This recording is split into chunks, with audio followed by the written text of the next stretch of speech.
The boardroom fell silent as the single dad tightened the loose wire the billion-dollar experts had missed. Screens flickered back to life. The CEO stared, stunned. In that moment, a man everyone overlooked revealed that love, struggle, and quiet resilience sometimes fix what brilliance alone cannot. Arman wasn't supposed to be there. His worn shoes, slightly frayed shirt cuffs, and tired eyes didn't match the polished glass walls of the corporate headquarters. He had only come to repair a malfunctioning maintenance panel, hoping to finish quickly and return home before his daughter woke from her afternoon nap. Yet fate had other plans. Down the corridor, executives rushed anxiously, whispering about a system failure that had shut down the company's core operations. The CEO's top engineers, flown in from different countries, had been working nonstop for hours. Yet nothing worked. The atmosphere was tense, almost suffocating. Arman watched quietly, unnoticed, as frustration grew louder than reason. He understood machines differently. Years of fixing broken appliances after his wife's passing had taught him patience. Every broken device he repaired at home was more than a task. It was survival, a way to feed his child, to keep their fragile world from collapsing. When he heard an engineer mutter, "It's impossible, everything checks out," Arman felt a strange tug inside his chest. He hesitated, knowing he was just a contract worker in their eyes. But he also knew what desperation felt like, because he lived with it every day. And sometimes, desperation sharpens instincts better than expertise ever could. He walked closer to the glass conference room, where the CEO and experts argued over diagrams and failing projections. Their voices overlapped, sharp and urgent, filled with pride and pressure. Arman stayed at the doorway, unsure whether to speak or remain invisible, as he usually did. With quiet respect, he shifted uncomfortably and used to being the center of attention. All he wanted was to finish his shift and return home to his daughter, Sanaa, who would be waiting with questions about his day and stories about her school. The CEO gestured for everyone to sit, but his eyes remained fixed on Arman. "Tell me," he said gently, "where did you learn to troubleshoot like that?" Arman gave a faint smile. "Life taught me, sir." He explained how, after losing his wife to a sudden illness, he had no choice but to learn everything, repairing appliances, fixing wiring, managing bills, because hiring help was a luxury he couldn't afford.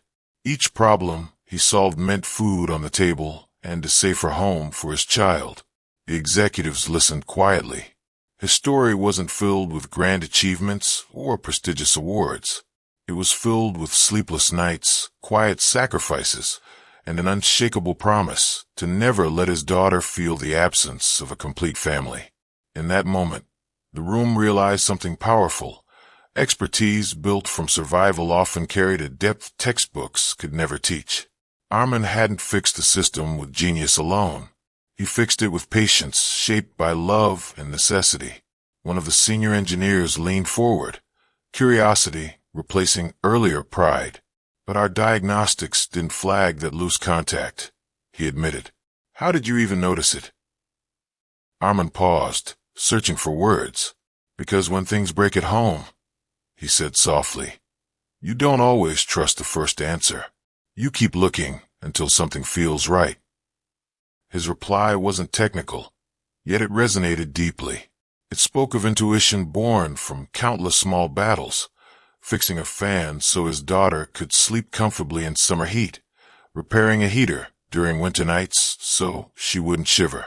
Each repair had been less about machinery and more about protecting someone he loved. The CEO folded his arms thoughtfully. For years, he had built his company on innovation and expertise, yet this quiet man had reminded him of something forgotten. True problem-solving begins with empathy and persistence, not ego. Arman's phone vibrated softly in his pocket. A message from Sanaa read, "Papa, did you fix something big today? I told my teacher you always do." His throat tightened. He quickly replied, "Yes, Beta, but the biggest thing I fixed was my fear." He didn't realize the CEO had noticed his emotional pause, nor how that small moment revealed the depth of his character far beyond technical skill. The CEO excused the room for a short break, but he asked Arman to stay behind. When the others left, the corporate atmosphere felt less intimidating, almost human. The CEO leaned against the table, his voice softer now. "You said you lost your wife," he began gently. "How long ago?" "3 years, sir," Arman replied. "Cancer." The word lingered heavily between them. The CEO nodded slowly, understanding more than he showed. "And you've been raising your daughter alone since then?" "Yes." Arman's eyes carried quiet pride. "She's the reason I never give up on anything. If I fix what's broken outside, I feel like I'm also fixing the life we lost inside." The CEO felt a lump form in his throat. He thought of his own family, his long work hours, missed dinners, and postponed vacations. He had always justified those sacrifices as necessary for success. But now, facing this single father who balanced survival and love daily, his definition of sacrifice felt strangely incomplete. "Do you ever regret not choosing an easier path?" the CEO asked. Arman shook his head gently. "When you love someone, there's no easier path. There's only the right one." Those words stayed with the CEO long after Arman finished speaking, echoing deeper than any business lesson he had ever learned. When the team reconvened, the atmosphere had shifted completely. Instead of seeing Arman as an outsider, they saw him as someone who had unknowingly taught them humility. The senior engineers asked him questions, not out of doubt now, but genuine respect. He answered simply, without technical jargon or superiority. His solutions were grounded in observation, patience, and a willingness to question assumptions.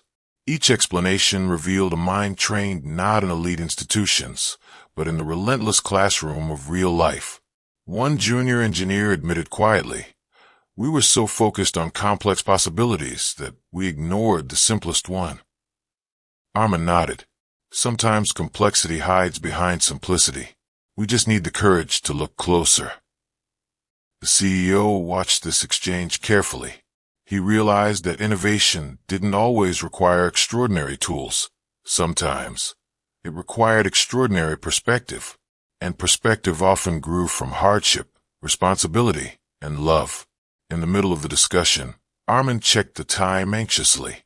Sanaa would soon return home from school, expecting him. He hesitated, unsure whether it would be rude to leave, even though his job there was technically complete. His priorities were clear, yet his modest nature made him afraid to voice them openly. That silent hesitation spoke volumes about the life he balanced every single day. Sensing his unease, the CEO finally asked, "You seem worried. Is everything okay?" Arman gave an apologetic smile. "My daughter will be home soon, sir. I promised I'd be there. She doesn't like entering an empty house." The honesty in his voice carried more weight than any formal excuse. The CEO felt something shift inside him, a realization that true responsibility wasn't about leading a company alone, but about being present for those who depended on you emotionally. "Of course," the CEO said immediately. "Family comes first. Always." The room fell silent again, but this time the silence felt warm rather than tense. The engineers watched Arman gather his small toolkit, still humble despite the admiration now directed toward him. He hadn't asked for recognition, promotion, or reward. His greatest achievement, in his mind, was simply keeping his promise to his child. As he walked toward the door, the CEO spoke once more. "Arman, would you be willing to return tomorrow? Not as a technician, but as someone we'd like to learn from." Arman paused, surprised. He nodded respectfully. "If my schedule allows, sir. My daughter's routine comes first." For the first time, the CEO smiled, not at an employee, but at a father whose quiet priorities had just redefined success itself. That evening, as Arman walked home under the fading orange sky, his mind replayed the day's events like a distant dream. He had entered the building as an invisible worker and left as someone unexpectedly seen. Yet none of that mattered as much as the small figure waiting by the apartment door. Sanaa ran into his arms the moment he arrived, her laughter washing away every trace of exhaustion. "Papa, did you fix something big today?" she asked eagerly, eyes sparkling with pride. Arman smiled, kneeling to her level. "Yes, Beta, but do you know what helped me fix it?" She shook her head curiously. "You," he whispered gently, "because every time something breaks, I remember I have to fix it for us." She hugged him tighter, unaware of the deeper truth behind his words. For her father was simply a hero who could solve any problem. For Arman, she was the reason he never allowed fear or doubt to win. That night, as he prepared dinner and helped her with homework, he realized something profound. True strength wasn't loud or celebrated. It was quiet, patient, and built from countless small sacrifices no one applauded.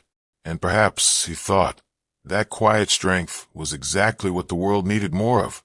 People who kept fixing what was broken, even when no one noticed. The next morning, Arman hesitated before returning to the corporate office. He wasn't sure why they wanted him back, nor what role he could possibly play amongst such accomplished professionals. Yet he remembered the CEO's words and decided to go, not for recognition, but to honor the respect they had shown him. When he entered, the atmosphere felt different.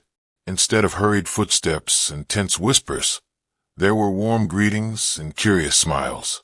The same engineers who had once overlooked him now invited him into discussions, asking for his perspective on system reliability and maintenance blind spots. Arman spoke cautiously, sharing small insights drawn from his life. How regular observation prevented major failures. How ignoring minor irregularities often led to larger breakdowns. His examples were simple, often involving household repairs, yet they carried a wisdom rooted in lived experience. The CEO listened closely, occasionally noting how these lessons applied not only to machines, but to leadership and relationships as well.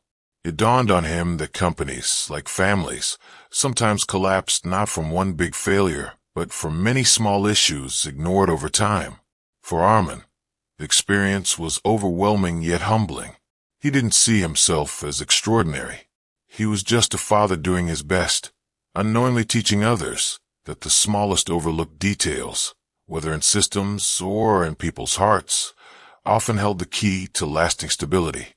During a quiet lunch break, one junior engineer approached Arman hesitantly.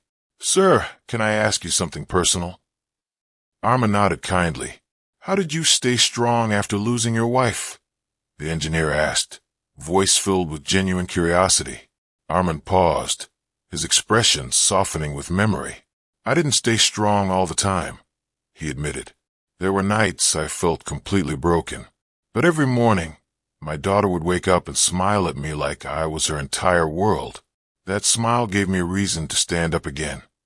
The engineer lowered his gaze, clearly moved. "I complain about stress at work," he said quietly. "But hearing you, it makes my problems feel small."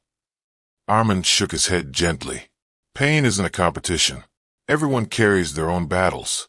What matters is whether we let those battles make us bitter or make us kinder." Those words spread quietly among the team, reshaping how they viewed both their work and each other. The CEO, observing from afar, realized that Arman wasn't just fixing technical flaws. He was mending something deeper within the culture of the company. Empathy, humility, and perspective. Sometimes, he thought, the most powerful leaders were not the loudest voices in the room, but the quiet ones who carried invisible storms with grace. Weeks passed, and Arman's presence gradually became a gentle constant within the office. He never demanded attention or authority, yet people naturally sought his advice. His suggestions were always practical, often rooted in careful observation rather than complex theory. One afternoon, the CEO invited him to observe a high-level strategic meeting. As executives debated ambitious expansions and technological investments, Arman remained silent, absorbing every detail. He didn't fully understand the financial jargon, but he sensed something missing, consideration for the human cost behind those decisions. When asked for his opinion, he hesitated before speaking, Growth is important, he said softly, but stability is more important. At home, if I buy new things without fixing what's already weak, everything eventually collapses. The room grew thoughtful. His analogy was simple, yet it exposed a truth they had overlooked.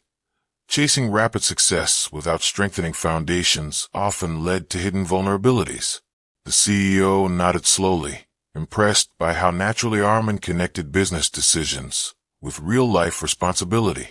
In that moment, he realized that wisdom didn't always come from boardrooms or business schools.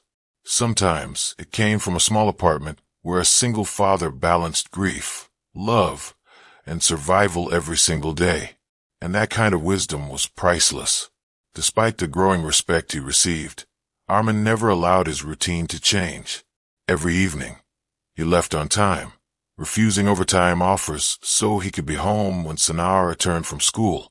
Some colleagues found it unusual, but gradually they began admiring that unwavering commitment.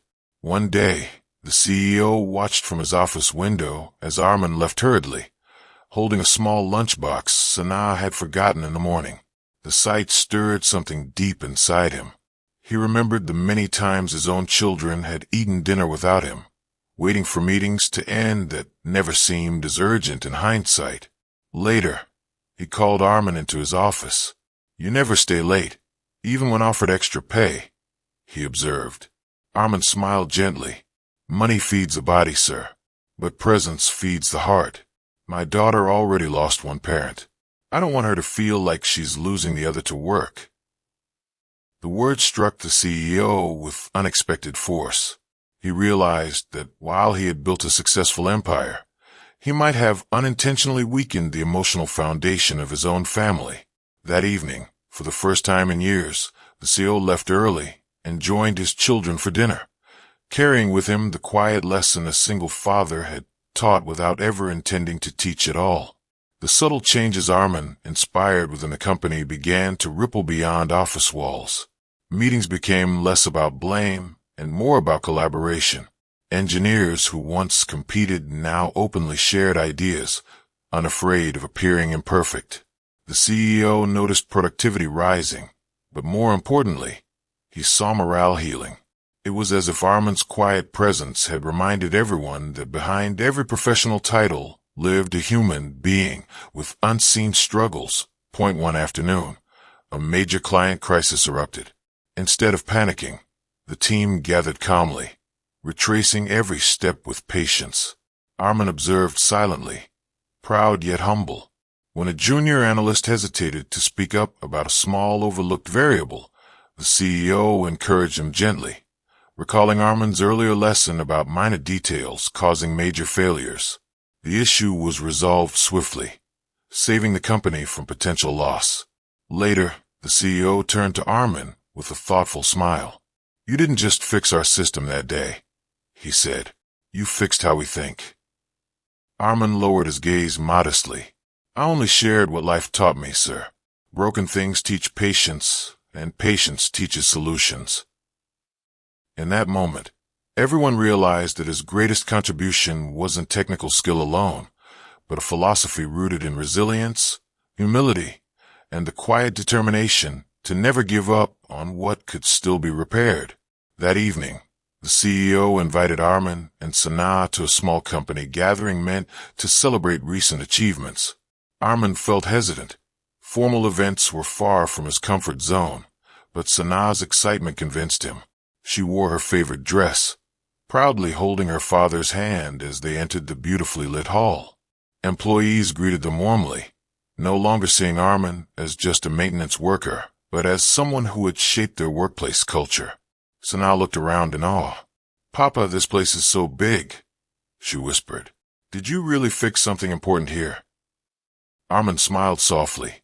"I fixed something small, Beta, but sometimes small things matter a lot."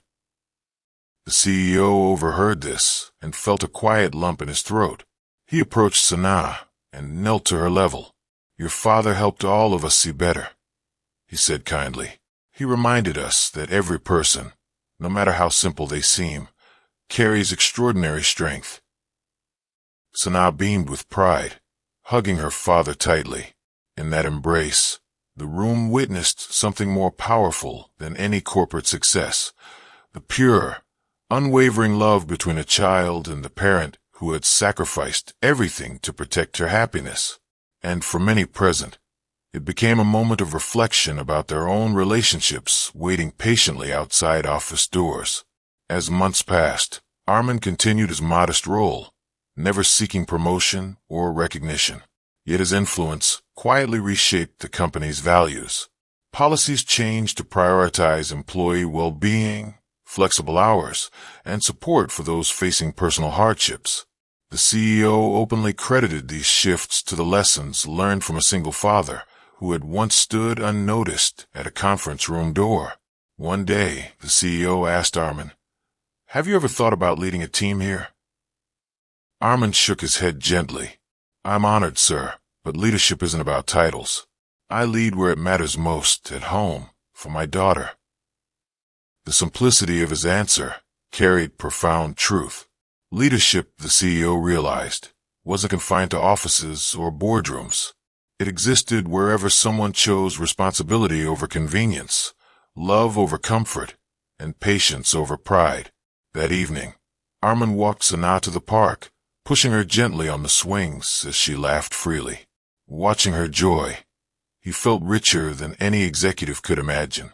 Success, to him, wasn't measured in promotions or applause, but in moments where his child felt safe, loved, and proud of him. And in those quiet park moments, he knew he had already achieved everything that truly mattered in life. One rainy afternoon, the CEO visited Arman's modest apartment unexpectedly. The small space was neat but simple, filled with repaired appliances and framed photos of Sanaa at different ages. The CEO observed the humble surroundings with deep respect, realizing that greatness often grew in the most ordinary places. Sanaa offered him tea politely, her manners reflecting the values Arman had carefully instilled. As they talked, the CEO finally asked, "Arman, don't you ever wish life had been easier? That you didn't have to struggle so much?"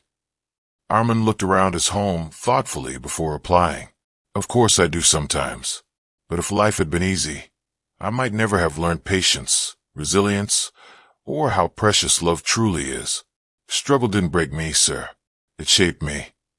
The CEO felt a wave of realization wash over him.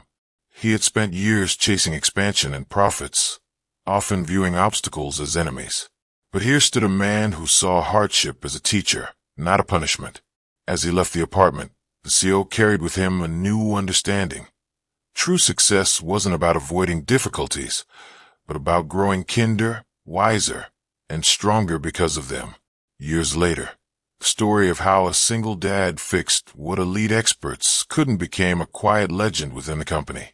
New employees heard it not as a tale of technical brilliance, but as a reminder of humility, compassion, and perspective.